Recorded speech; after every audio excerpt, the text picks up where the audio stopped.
இன்றைக்கி என்ன பார்க்க போகிறோன்னா 7வது நாள் 12வது வேலை தழை வைக்க போகிறோம். இது எப்படி கட் பண்ணணும்னா இதில் பாதி அளவுக்கு மட்டும்தான் கட் பண்ணணும். இந்த தண்டவுக்கு தான் கட் பண்ணணும். அவ்வளோதான். மீதி தழை வெட்டிட்டு மீதி பார்ப்போம்.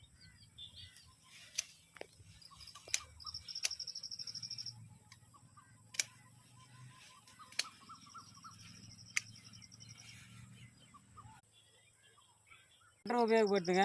ஈஸியாக இருக்குது எளிமையாக கட் பண்ணுறதுக்கு. அவ்வளோதான். தழை வெட்டி மிச்சாச்சு. நம்ம குடோனுக்கு போயிட்டு தழை போட போகிறோம். அவ்வளோதான். வாங்க போகலாம். வாங்க வீட்டுக்கு போயிட்டு பார்க்கலாம். 5 செகண்ட் தானா? ஓகேவா? இது லைட்டாக வந்து பூச்சி வந்து எக்ஸ்டெண்ட் பண்ணுறோம். இதுலேருந்து பிரிச்சு